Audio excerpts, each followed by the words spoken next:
Please welcome the blue corner, Brian Gutierrez. Brian Gutierrez.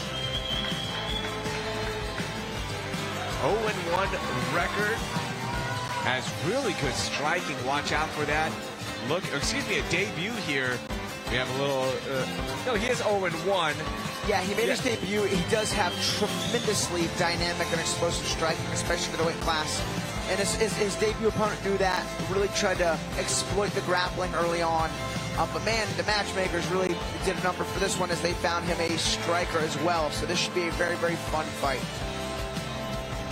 Big note here for all of our fans who are watching at home, and if you're an amateur fighter as well, make sure you update your Tapology. Make sure you have an Instagram, especially if you're fighting for Fury on these numbered cards, because we need information on you guys. Yeah, and then shout out to the Tapology guys. They are happy to talk to the fighters. I reached out to them several times to make adjustments to my page and my team's page. My striking coach has uploaded pictures and updated records.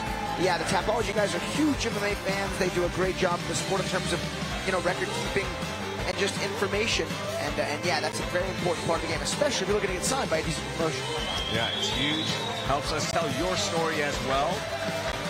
Brian Gutierrez is inside. Let's meet his opponent.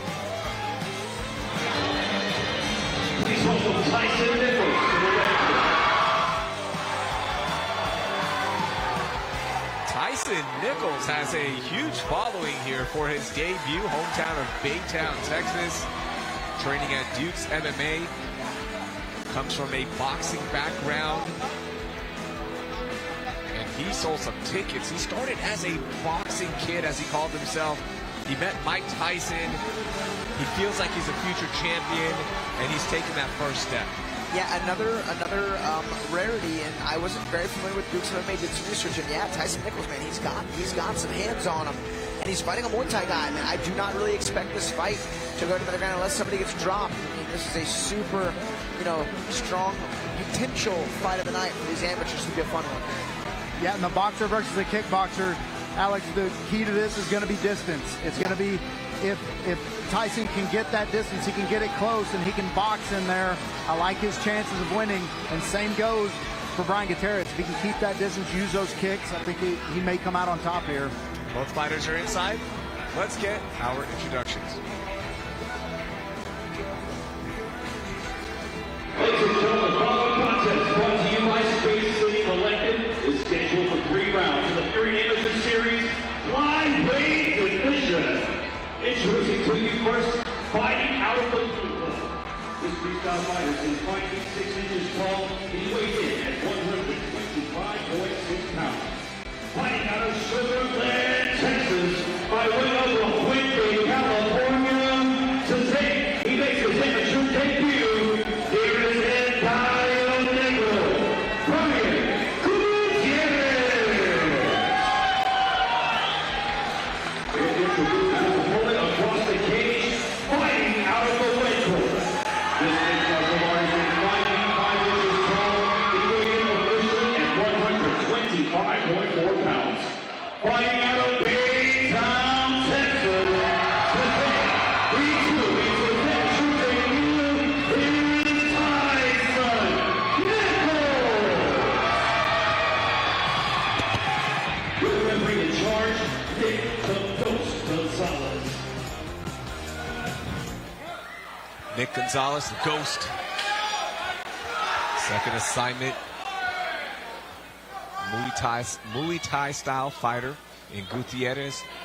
Nichols with that boxing background.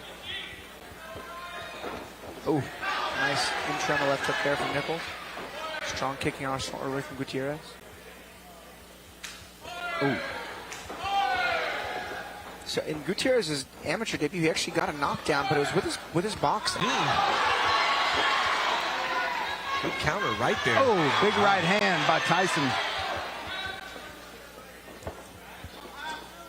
Tyson Nichols landing, but Brian Gutierrez taking it well. I feel like if you're named Tyson, you're going to be a boxer. That's a good leg kick there from Tyson. And the Tyson Nichols crowd is about as loud. I think the Michael Laswell crowd's the only one I may have heard that's louder. What's funny is when they were walking out, I had to look back. I thought there was a brawl in the crowd, but it was just their fans cheering. Yeah, they've got the 3-foot-tall faces of Tyson Nichols and everything. And Nichols he does a good job exploding and enclosing the distance. And he's more than just a boxer. That's the second really strong low kick he's landed. He's patient, too. Yeah. Has really good size for 125. Nice, compact build. Yeah, both guys looking very relaxed in here. This looks very different than amateurs used to look. Amateurs used to look very hyped up and, very tight. And these guys looking like seasoned veterans in here already.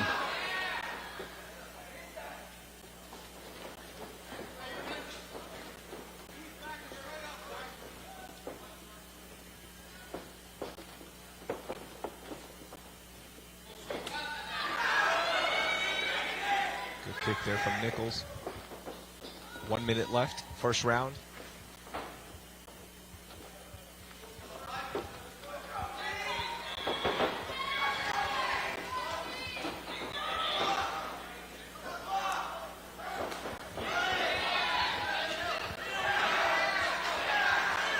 Gutierrez not throwing as much with the hands right now as he did to start. Maybe some of that counter punching is causing a problem from Nichols. Yeah, the range in MMA is a little bit longer than in Muay Thai and in boxing, so you can't really probe the jab as well as you'd like. Good offense there. Oh, double leg. Nice. Man, who'd have thought the boxers low kicking well and then the striker, the kickboxers, using good wrestling. Just to show these guys are both very well rounded. Nice little intro to a knee ride. Alex, as you start getting beat up, it'll turn you into a wrestler in a heartbeat. Oh yeah. Man, what an even round up until that takedown. And I think that might have sealed the round there for Gutierrez. If anything, maybe Tyson with some of his bigger shots and his hard low kicks was winning. But yeah, no, the striking was even. Both guys were pretty tit for tat, and that takedown of Gutierrez was like the difference. I'd be curious. I'll bet you that's a split round. Man, unbiased, I actually give that one to Tyson personally. If I was a judge, I think the quality of the strikes was greater. Oddly enough, mostly in the boxing, like on the big explosive right hands. But again, a great round. Even the low kicks of Tyson, I think, did a little more damage. Yeah, the fact that they finished on their feet, meaning Tyson Nichols got back up, not a lot of damage was done on the ground. The fact that it finished on the feet, I think you're right. I think it may have edged it toward Tyson Nichols. If Gutierrez would have been able to hold him down and finish the round on top, I think it would have went to Gutierrez. Same.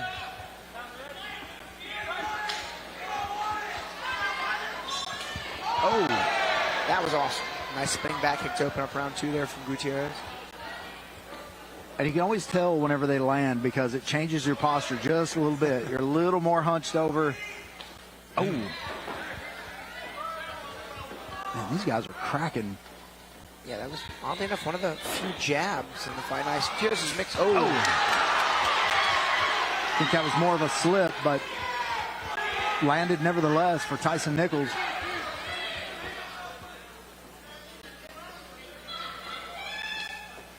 And for as explosive as some of these Tyson punches have been, Gutierrez is wearing them and reacting to them extraordinarily well.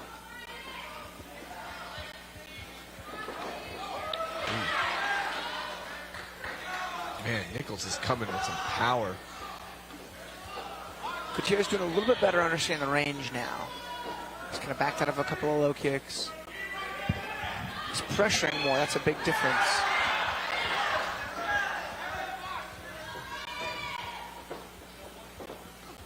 Gutierrez making great adjustments in terms of kind of walking a little more to the danger, but coming forward. That's allowed him to throw more combinations and apply his wrestling.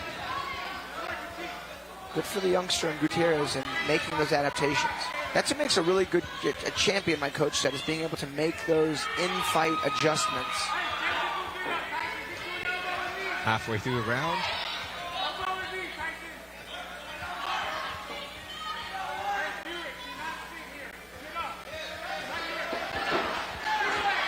Oh, nice back take. Man, good transitions there.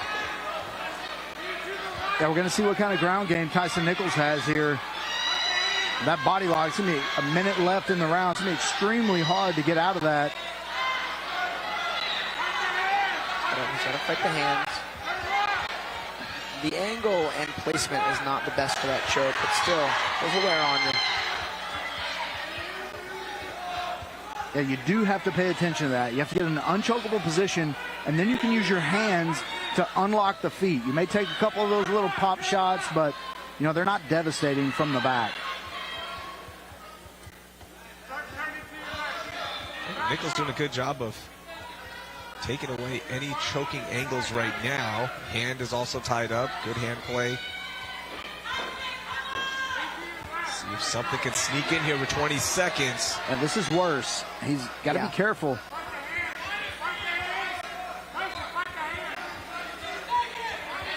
He's got to be careful because if Gutierrez puts his palm to, goes palm to palm. Man, I'll tell you, the pressure, the forward pressure adjustments of Gutierrez really allowed him to win this round pretty thoroughly. If round one went to Tyson, it's certainly 1-1 going into 3. This is one of the scenarios where both guys, you got to tell them you have to win round 3 or else you're going to lose this fight.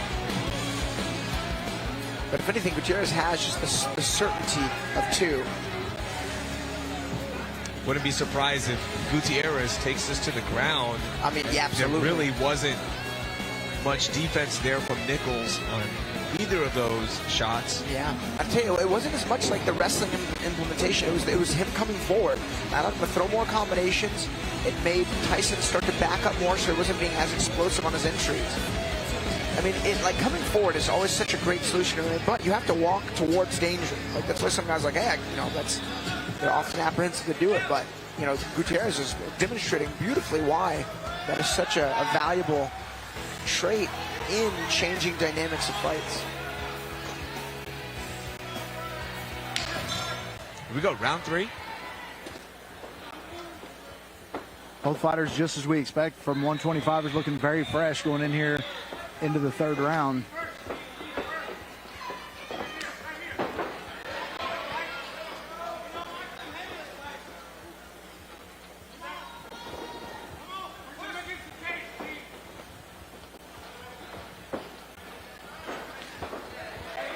I was listening to Tyson's corner. They told him to pressure. Don't let him push you back. Push him towards the cage. And we can very visibly see the difference on whoever's coming forward is the one who's able to dictate the offensive exchanges.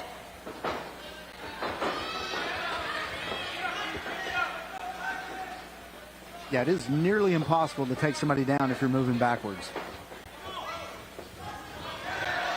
Matter of fact, I can't say I've ever seen it. I mean, you can change directions and close the distance, but you're giving your opponent that half second of extra time to react to it. It's usually just not successful.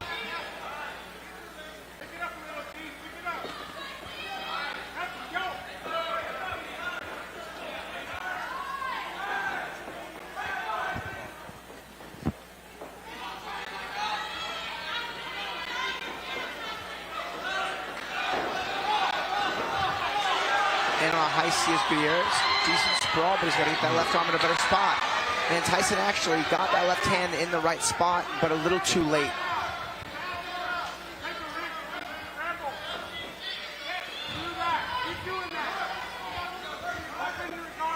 Yeah, Tyson Nichols has got to get up from here.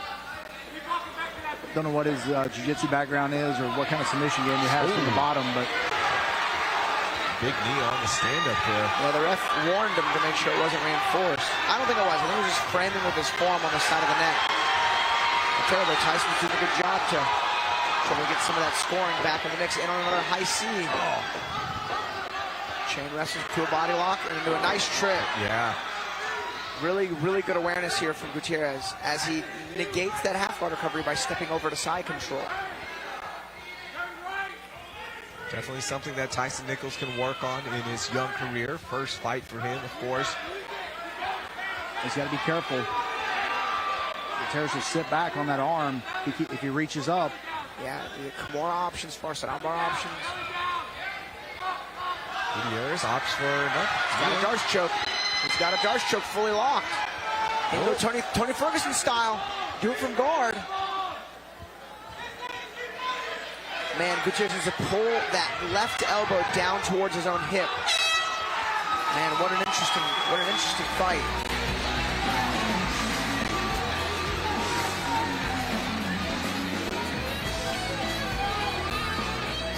All right, so in round 3, Tyson with more effective strikes, but man, I'll tell you, Gutierrez with the strong takedowns, the submission attempts.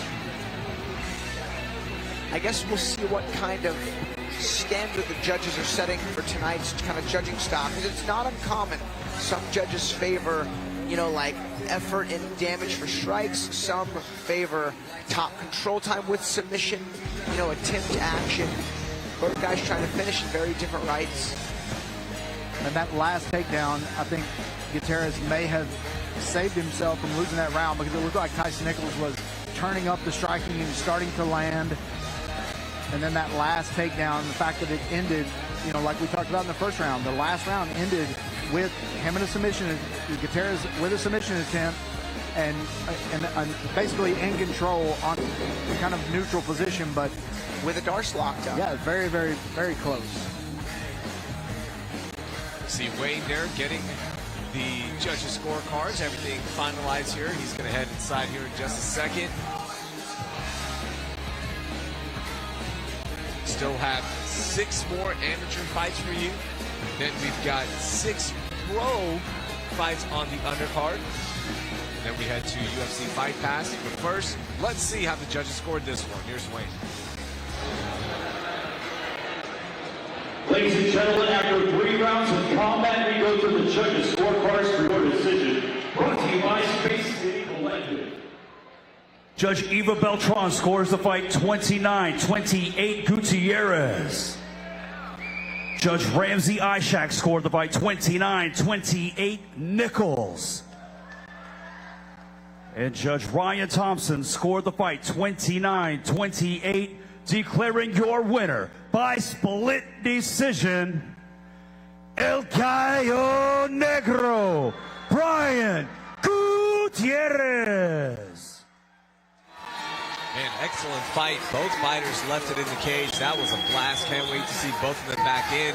Split decision win there for Brian Gutierrez. Yeah, I'd love to see who scored rounds 1 and 3. I just love to see the scores. That was a great fight, super close. And it looks like that the takedown from top control time, the submission attempts of Gutierrez got him the victory here tonight. All right, we're going to keep things moving. Meet our next fighter.